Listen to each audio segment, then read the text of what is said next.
Assalamualaikum warahmatullahi wabarakatuh. Waalaikumsalam warahmatullahi wabarakatuh. Alhamdulillahirabbil alamin wa bihi nasta'in ala umuri dunya waddin.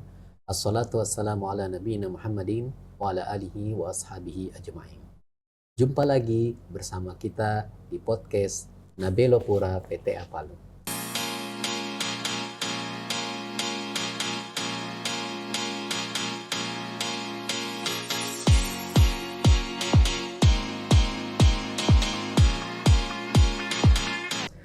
Sahabat peradilan rekan Allah Subhanahu wa taala, bahagia sekali pada pagi hari ini kita dapat bertemu kembali dalam lanjutan podcast di Nabelo Pura, dan pada segmen pagi hari ini kita akan membawa satu tema yang cukup menarik, yaitu tentang keluarga. Alhamdulillah, pada kesempatan ini juga telah membersamai kita seorang narasumber yang cukup berpengalaman. Kami perkenalkan, beliau adalah Bapak Dr. Andus Haji Rahmani SHMH bersama pasangan hidup beliau. Kami perkenalkan juga dengan hormat Ibu Dr. Anda Haja Inani. Ini dari nama ini sudah memang sangat chemistry-nya sudah luar biasa ya, Rahmani dan Ibu Inani. Bapak dan Ibu sekalian atau sahabat peradilan yang dimuliakan Allah Subhanahu wa taala, tema yang akan kita angkat pada pagi hari ini yaitu keluarga bahagia dalam perspektif Islam. Tema yang akan kita angkat pada pagi hari ini yaitu keluarga bahagia dalam perspektif Islam. Untuk itu, pada Bapak Doktor, sebagai pertanyaan kunci dan pertanyaan utama kita pada podcast kali ini, apa sih keluarga bahagia dalam perspektif Islam itu sendiri? Silakan. Ya, terima kasih banyak Pak. Sebelumnya saya mengucapkan alhamdulillahirrabbilalamin, wassalatu wassalamu ala asyrafil anbiya'i wal mursalin sayyidina Muhammadin wa ala alihi washabihi ajma'in, amma ba'd.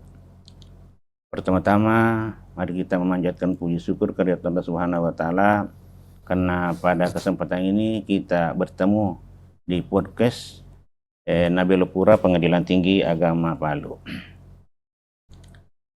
Menurut saya tema ini meskipun lazim disebut, tapi memang ini sangat penting. Mengapa saya katakan berbicara tentang rumah tangga memang penting sekali?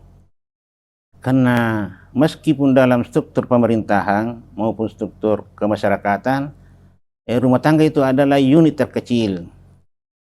Tetapi dengan unit terkecil ini mempunyai peran yang sangat banyak. Mengapa? Karena dari rumah tangga yang terdiri dari suami, istri, dan anak terbentuk karakter bangsa. Artinya dengan adanya rumah tangga yang baik, yang bahagia, maka disitulah tercermin keadaan bangsa suatu negara. Kedua, dari rumah tangga itulah juga terbentuk sumber daya manusia yang mumpuni. Oleh karena itu, memang keluarga bahagia ini tidak boleh disepelekan. Oleh karena itu, sebagai anggota masyarakat, sebagai anggota suatu bangsa, kita harus selalu memperhatikan kebahagiaan di dalam rumah tangga kita masing-masing. Sekarang ada pertanyaan yang mengatakan apa sih arti daripada keluarga bahagia yang biasa juga disebut dengan sakinah, mawaddah, warahmah, yang biasa juga disingkat dengan samawa. Dari segi pengertian, sakinah itu sebenarnya bahasa Arab dari sakana. Bisa berarti sikin, pisau.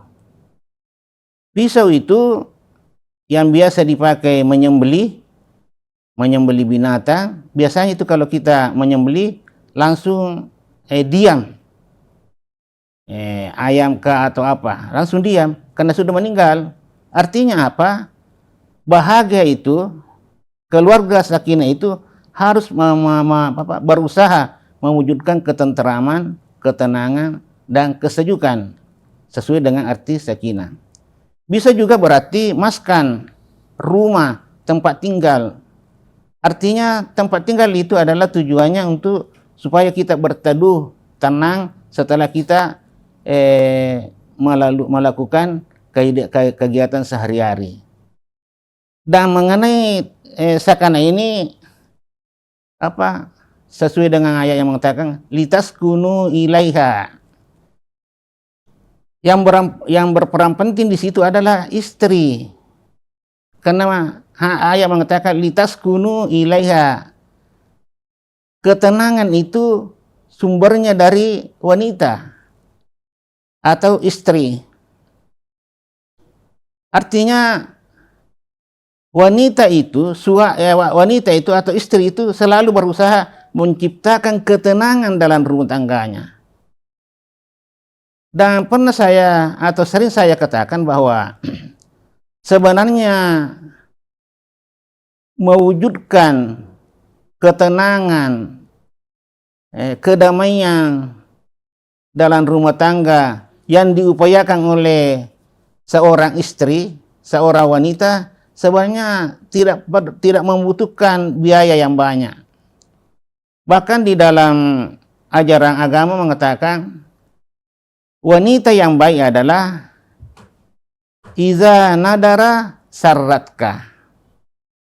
Apabila kamu melihatnya, dia menggembirakan, dia menyenangkan. Di sini jelas sekali tidak membutuhkan biaya besar,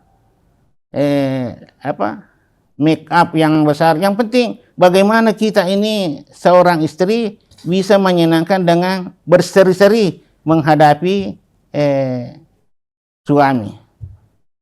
Yang kedua, wa iza amarta ata'atka. Apabila dia disuruh, maka hendaklah dia taat. Di sini juga saya mau sampaikan bahwa seorang istri apabila disuruh atau dimintai oleh suaminya, tidak boleh ada alasan kecuali ada uzur, misalnya sakit atau lain-lainnya. Mengapa? Karena ada hadis yang mengatakan begini, seorang istri yang dimintai oleh suaminya, meskipun di atas kendaraan atau di atas kuda, maka dia tidak boleh menolaknya. Saking pentingnya itu seorang istri menaati istrinya. Suaminya. Yang ketiga yaitu apabila suaminya tidak ada, dia memelihara dirinya dan hartanya. Ini juga saya lihat perlu diperhatikan oleh seorang istri. Sebagaimana kita biasa melihat di TikTok atau di mana-mana, kalau suaminya tidak ada, apakah dia bekerja atau bagaimana, justru dia menyeleweng di belakang. Kasihan suami, sudah setengah mati bekerja mencari nafkah, justru istrinya, wanitanya hianat. Ini yang perlu diperhatikan oleh seorang istri apabila mau menciptakan keluarga bahagia dalam rumah tangganya. Artinya sebenarnya untuk menciptakan keluarga bahagia tidak butuh biaya banyak. Bahkan ada yang mengatakan, man amila sholihan min dzakarin aw unsa wa huwa mu'minun falanuhayyiyannahu hayatan thayyibah. Siapapun, baik laki-laki maupun perempuan, melakukan sesuatu amal baik dengan dasar iman, falanuhayyiyannahu hayatan thayyibah, maka akan diberi dengan kehidupan yang baik, yang sejahtera. Kalau kita tadi bicara sekarang tentang rumah tangga, maka rumah tangga bahagia. Artinya hanya dua syarat, yaitu amalan saleh dan beriman. Oleh karena itu saya tekankan lagi bahwa istri, wanita, upayakan itu bahwa iza nadarta saratka. Sesulit apapun kita hadapi, maka kita harus selalu berseri-seri menghadapi suami kita. Itu barangkali secara singkat mengenai keluarga bahagia. Masya Allah, luar biasa. konsep Islam dalam memaknai keluarga bahagia. Yang mungkin kalau dalam konsep Barat Pak ya, orang sering mengaitkan kebahagiaan itu dari materi, dari uang, dari rumah, kecantikan, terkenal dan lain sebagainya. Tapi dalam Islam ternyata tanpa itu semua keluarga bahagia itu bisa tetap kita wujudkan. Masya Allah, luar biasa, sangat mendalam materi yang disampaikan oleh Pak Doktor di materi pembuka tentang konsep keluarga bahagia dalam Islam. Ini tidak salah juga karena beliau memang sudah berpengalaman menghadapi perkara-perkara atau persoalan perkawinan ya, kurang lebih sudah lebih 30 tahun Pak ya, berkecimpung sebagai hakim, dan saat ini beliau adalah Hakim Tinggi Pengadilan Tinggi Agama Palu yang tetap juga berkecimpung dalam urusan-urusan rumah tangga. Tentu secara konsep tadi kita sudah pahami Pak Dokter ya, ternyata makna sakinah itu banyak. Ada juga yang saya dapatkan kalau dalam belajar Al-Quran namanya tanda sukun. Tanda sukun itu artinya berhenti. Nah, mungkin di situ juga ada konsep ketenangan yang dimaksud tadi dalam pemaparan Pak Doktor. Sekaligus juga satu poin yang saya baru dengarkan, ternyata peran seorang istri atau wanita dalam mewujudkan keluarga bahagia ini juga sangat sentral atau sangat luar biasa. Mungkin kita mau berpindah dulu ke Ibu Dr. Anda, Haja Inani. Bu Haji, sudah lebih hampir 30 tahun mungkin ya, atau sudah lebih dari 30 tahun hampir 40. Bagaimana menurut pendapat Ibu tentang konsep yang disampaikan Pak Dokter tadi, bahwasanya peran seorang istri itu memang memiliki peran yang luar biasa dalam mewujudkan keluarga bahagia? Dan memang sebenarnya Ya. Istri itu sangat mempengaruhi. Tadi beliau sampaikan sesulit apapun tetap harus menampakkan kebahagiaan depan suami. Memang seperti itu ya. Ya alhamdulillah. Jadi ini mungkin sekaligus menjadi kunci mungkin Bu. Sampai saat ini alhamdulillah sudah 30 tahun membersamai Bapak, dan alhamdulillah juga sudah dikaruniai putra dan putri yang juga sudah mandiri ya. Luar biasa. Alhamdulillah. Ini dia. Luar biasa konsep tadi Pak. Mungkin sahabat Nabelo Pura di rumah masih sedikit mau mendalami lagi. Tadi secara konsep kita sudah dapatkan dan beberapa bentuk-bentuknya. Namun bagaimana cara memulai atau mewujudkan keluarga bahagia itu? Karena kalau kita berdasarkan survei Pak, ternyata sekarang kami baru-baru buka kemarin, angka pernikahan itu dalam 5 tahun terakhir itu turun, bahkan sampai 15%. Adapun angka perceraian justru meningkat. Di sini kita melihat mungkin ada semacam trauma dari masyarakat untuk mengaruhi bahtera pernikahan, karena melihat perceraian itu menjadi sebuah momok dalam pernikahan. Mungkin bagaimana cara kita mewujudkan keluarga bahagia itu dalam kehidupan kita khususnya di masyarakat kita? Ya, terima kasih. Ini memang pertanyaan sangat penting dan memang begitulah kenyataannya. Artinya sekarang ini terutama di negara-negara maju itu ada kecenderungan khususnya wanita karir itu tidak mau lagi kawin. Ya, tidak mau lagi kawin. Mengapa? Karena dia merasa tenang, senang dengan profesinya masing-masing. Padahal secara naluri itu manusia itu tetap butuh dengan lawan jenisnya. Bahkan kalau kita perhatikan, ada yang mengatakan bahwa tanpa pasangan itu pasti tidak akan mendapatkan kebahagiaan dunia. Itulah sebabnya sehingga ada istilah yang mengatakan ad-dunya mata wa khairu mata'uha al-mar'atus salihah. Yeah. Namun ini barangkali sedikit kekeliruan, maaf pada kaum hawa, yang seolah-olah dengan adanya sebagai wanita karir, seolah-olah menyepelekan lagi namanya nikah. Tapi alhamdulillah kita pengadilan tinggi agama, boleh dikata 90% lebih sudah berkeluarga. Kalau di negara-negara maju seperti tadi saya katakan, ada memang kecenderungan tidak nikah lagi, karena dia merasa tenang dan senang. Dan lebih membahayakan lagi sekarang ini karena adanya konsep free sex, artinya kebebasan melakukan hubungan intim dengan lawan jenis kita tanpa didasari dengan nikah. Beda dengan konsep Islam. Konsep Islam itu memang mengakui adanya hubungan seks atau hubungan batin tanpa tapi itu haram.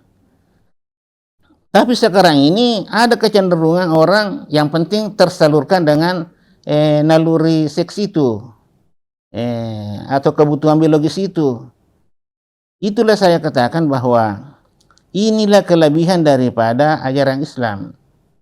Tidak hanya kenikmatan yang diburu, tetapi adalah kebenaran, yaitu kebenaran syariat Islam. Memang bisa saja kita melakukan seperti itu, apalagi dengan adanya berbagai alat kontrasepsi. Tetapi itu tidak halal, dan pasti kalau tidak halal tidak seenak dengan kalau yang halal. Nah, itu kuncinya. Jadi itu ya. Ada pun mengenai cara mewujudkannya keluarga bahagia ada banyak, tapi kuncinya adalah bagaimana suami istri itu bisa melaksanakan hak dan kewajibannya. Terutama kewajibannya, misalnya seorang suami harus memberikan nafkah dan seorang istri harus melayani suaminya. Itu barangkali Pak intinya. Jadi konsepnya sederhana. Bagaimana masing-masing daripada suami istri itu menjalankan hak dan kewajibannya masing-masing. Makanya untuk saat-saat ini kami melihat ada beberapa kebijakan baru ya dari pemerintah kita. Misalnya di KUA sebelum pernikahan diadakan semacam bimbingan singkat ya bagi pasangan suami istri untuk lebih mengenalkan lagi ya hak dan kewajiban yang selama ini hanya ditulis di buku nikah, tapi tidak dibaca dan tidak diamalkan. Masya Allah. Itu sederhana lagi pemirsa Nabelopura sekalian, bahwa untuk mewujudkan atau langkah utama dalam untuk mewujudkan keluarga bahagia dalam Islam itu bagaimana suami maupun istri itu memahami perannya masing-masing atau hak dan kewajibannya sebagai suami dan istri. Mungkin dari Ibu ada yang mau ditambahkan Bu? Tips-tips tertentu yang bisa kita dipraktekkan secara praktis mungkin dalam pengalaman bersama Bapak. Kalau misalnya Bapak pulang kerja kemudian mengeluhkan banyak hal, kira-kira Ibu bagaimana cara merespon ketika terjadi hal-hal yang seperti itu Bu?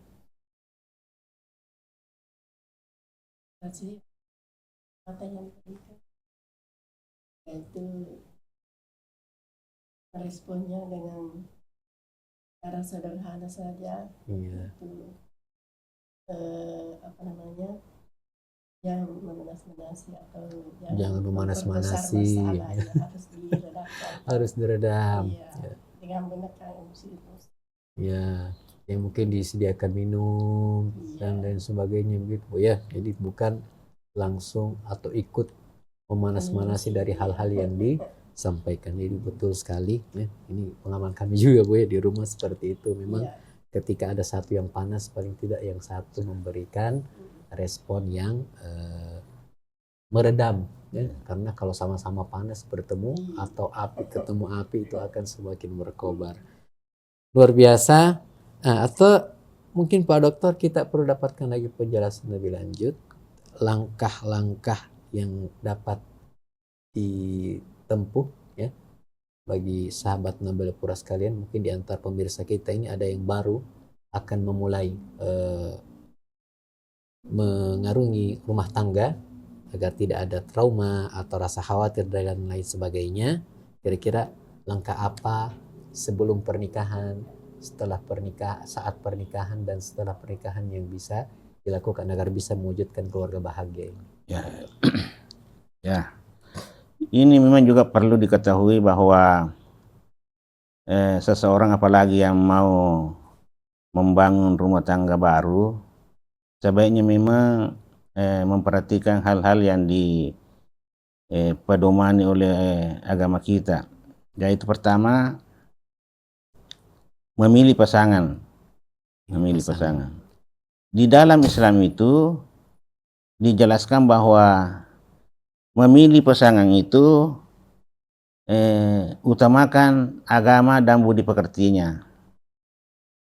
Sehingga ada itu hadis yang mengatakan, kawinilah perempuan dengan 4, kecantikan, harta, dan keturunannya. Tapi Nabi mengatakan, fadfar bizatid din, yang utamakan adalah agamanya, akhlaknya. Dan ini memang sudah menjadi kenyataan dalam kehidupan kita sehari-hari. Ada orang sebenarnya dari segi materi, finansial sudah cukup lumayan.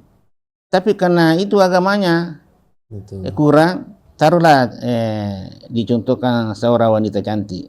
Justru dengan kecantikannya itu justru dia menyalahgunakan. Dia menyalahgunakan. Padahal sebenarnya mestinya seorang wanita itu dengan kecantikannya dia syukuri. Jangan disalahgunakan karena kecantikannya dia obral kepada laki-laki lain. Gitu.